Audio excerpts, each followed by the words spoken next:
Thank you for seeing this through with me. Hello, my friend. Perez Hilton here, the queen of all media, the original influencer, and your number one source for everything It Ends With Us saga. As I have been chronicling exhaustingly, oh my God, the recipient of that delicious nose job, sexy and yummy actress Blake Lively, filed her amended lawsuit against Justin Baldoni. Watch all my previous videos to be fully caught up on this. Yes, he harassed her. Yes, she is a victim of his abuse. Yes, there are other victims. Yes, he retaliated with a smear campaign. La, la, la, la, la. She alleges.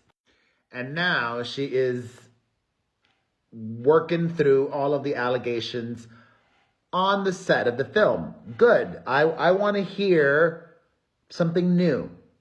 I want to hear these new amendedness. Okay. We're catching up again on the set allegations, rehashing more. That other scene that we mentioned in the previous video was not the montage dancing scene. She brings that up again. She's still bothered by that. Fine. I saw that. I saw that with my eyes. He was not inappropriate whatsoever. A jury is going to see that too. But this is interesting. She tried to use levity and creative pleas to deflect the unwanted touching, hoping to get through the scene in a way that maintained a professional boundary without antagonizing Mr. Baldoni. Then, in a footnote, they say, the fact that Miss Lively varied the number of kisses in other scenes in which the kissing was scripted in advance does not justify Mr. Baldoni's improvisations or his attempts to add graphic sex scenes into the film. Okay, whatever. God, this woman is so exhausting.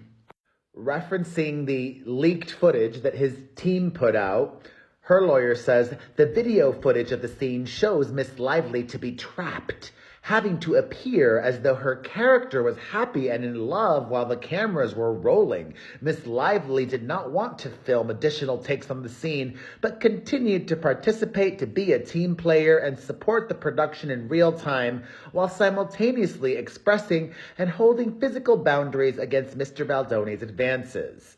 Advances? He was acting. Oh, he was acting. When Miss Lively later objected to this behavior, Mr. Baldoni's response, although they have a typo, it says Miss Baldoni's response was, I'm not even attracted to you. Okay. This is so rich. In January of 2025, the defendants, through their attorney Brian Friedman, released this video to the media, apparently hoping that the mere act of releasing the footage would mislead the public into believing that it shows nothing abnormal or improper. It doesn't. I am a member of the Screen Actors Guild. I am a professional actor. That footage shows nothing inappropriate. But the footage by itself corroborates Miss Lively's description of the scene to the letter. Ooh, now we're getting to the intimacy coordinator of it all. She insisted that she wanted and needed an intimacy coordinator and, quote, contrary to defendants' assertions elsewhere, Miss Lively did not refuse to meet with the film's intimacy coordinator. She said she did not need to meet with her before production started because there were no intimate scenes in the immediate future, so they could talk once production began. Miss Lively did have a call with the intimacy coordinator during preparations. Those conversations happened close in time to the filming of the relevant scenes. Elsewhere, Mr. Baldoni has blamed the intimacy coordinator for supposedly writing graphic new sex scenes, including foreplay and orgasms, and talking about a CLIT. But Miss Lively consented to the sex scenes in the script as written at the time she signed on to the film, and Mr. Baldoni did not have consent to rewrite and add sex scenes, even if he did so with an intimacy coordinator.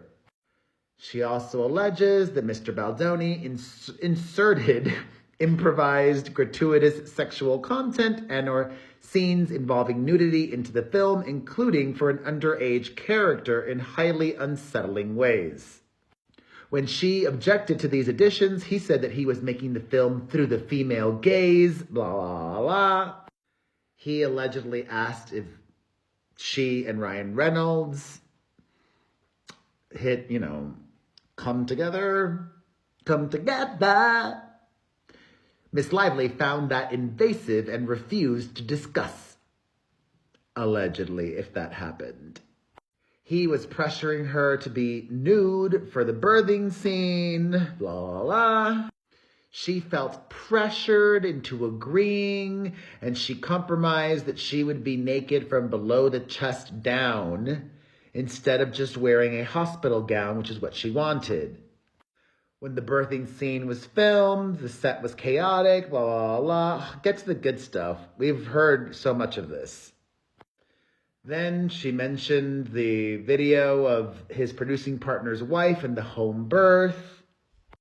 She thought that was pornography, but it's not. Miss Lively was alarmed and asked Mr. Heath if his wife knew he was sharing the video, to which he replied, "She isn't weird about this stuff." Blah, blah, blah. Baldoni and Heath discussed their personal sexual experiences and previous corn addiction.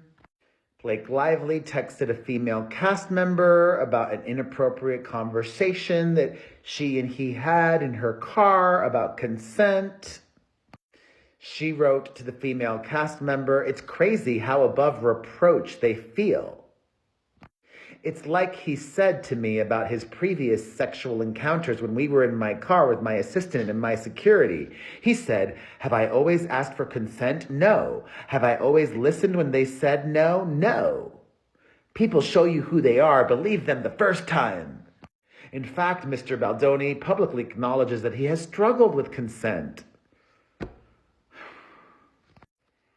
They shared stories about literally sharing the same woman. Who knows? They spoke of their corn addiction. He claimed he could speak to the dead. God, we've heard all this. Okay, fast forwarding. This is good. Mr. Baldoni and Mr. Heath were also constantly hugging and touching cast and crew.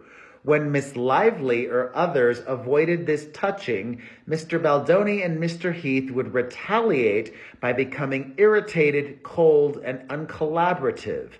The result was an unwelcoming and merciful environment for Miss Lively, her employees, and others on set. Mr. Baldoni objectified Miss Lively and other women by commenting or criticizing their bodies as sex objects. The whole sexy conversation. Sexy, can I just get a But it is good to read this all because they are adding a lot of new things, such as defendants have claimed that Mr. Baldoni's description of female cast members as sexy was justified by the fact that Miss Lively also sometimes used the word sexy on set. This claim displays a stunning lack of understanding as to how context informs the appropriate versus inappropriate use of language.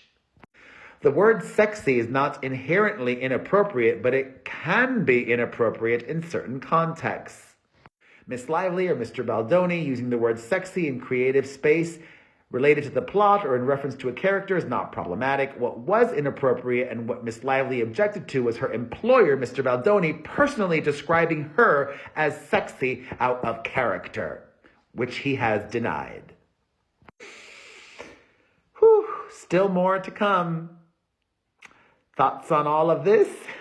Let me know in the comment section.